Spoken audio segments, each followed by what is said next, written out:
Bonjour à tous pour cette nouvelle vidéo sur les 8 marches de la libération, bienvenue. Et vous avez certainement déjà vu les quelques autres vidéos que j'ai faites qui présentent le contenu globalement du livre.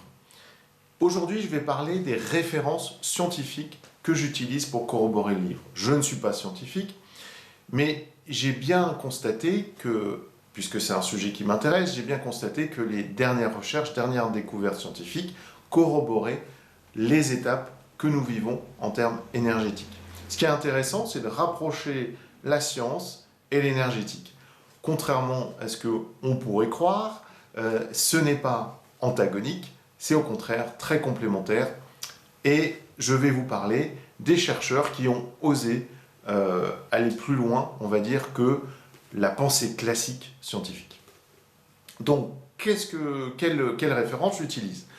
En premier lieu, on va parler du docteur Bruce Lipton, Bruce H. Lipton, qui est donc américain et qui est épigénéticien. Alors, je reviendrai dessus sur l'épigénétique, la différence entre la génétique et l'épigénétique, mais c'est expliqué dans le livre.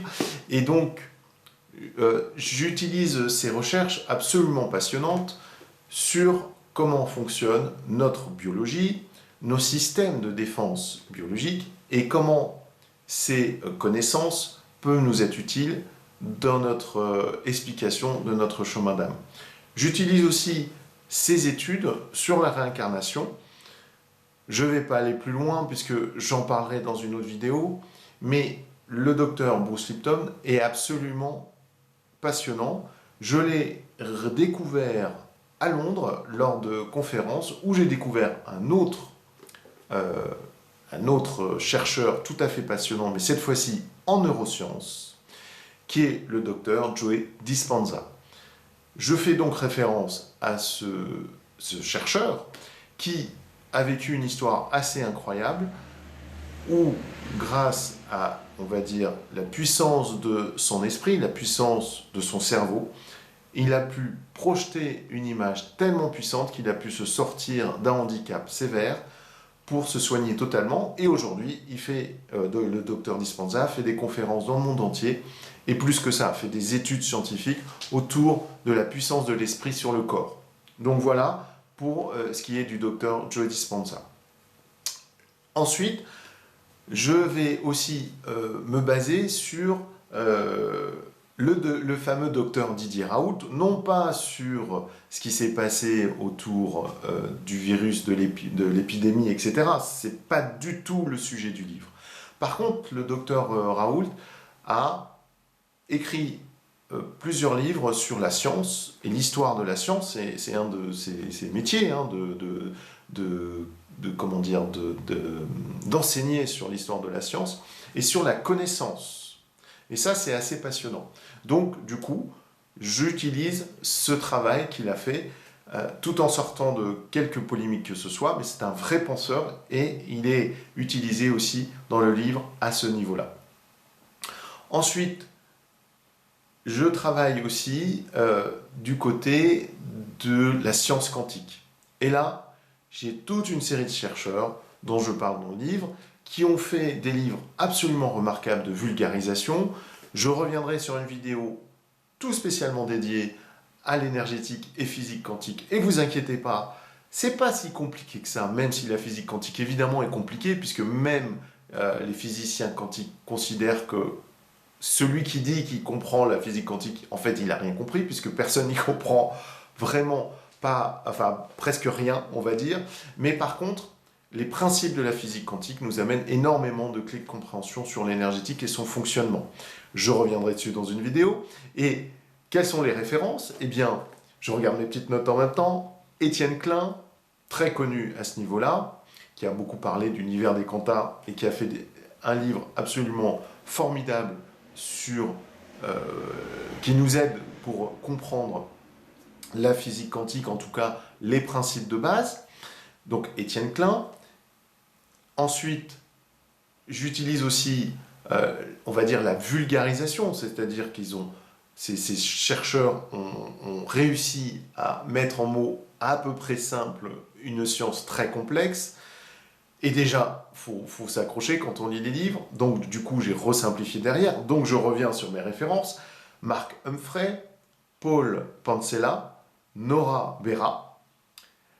Ce sont 3 personnes, donc Humphrey, Pancella et Berra, qui ont écrit un livre absolument fabuleux et dont la référence est dans le livre des 8 marches.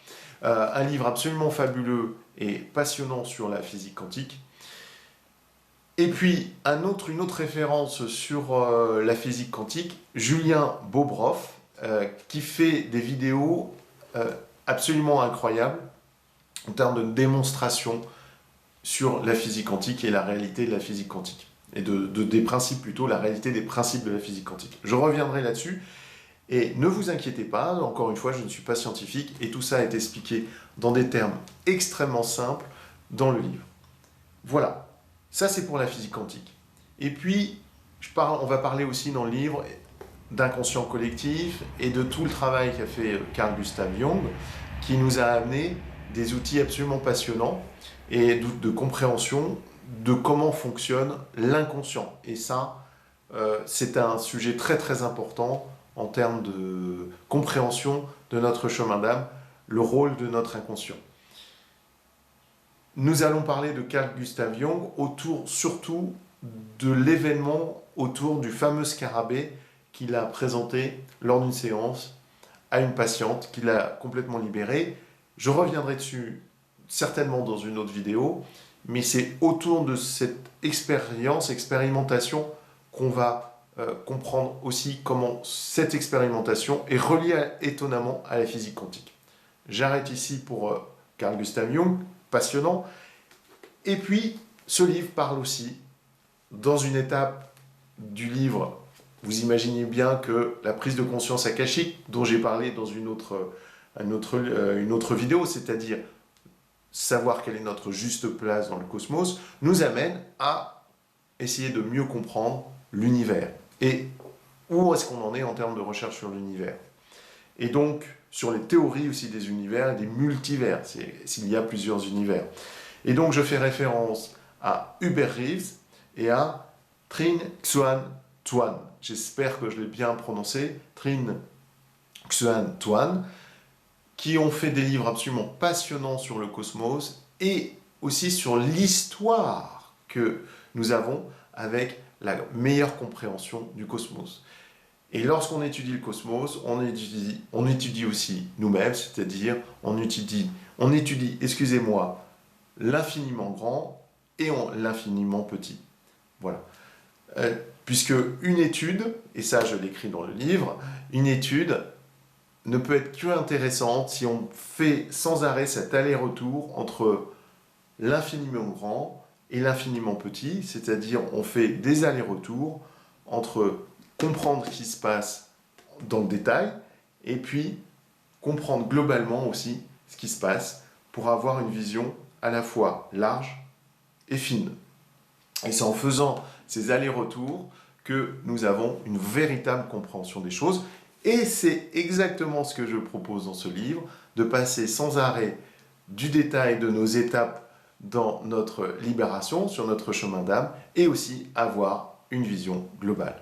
Voilà pour les références scientifiques. Je parlerai d'autres références plus tard. Merci pour avoir suivi cette vidéo. Toutes les informations sur le livre « Les 8 marches de la libération, notre chemin d'âme expliqué » et sur le site les8marches.com. À très bientôt, pour une nouvelle vidéo.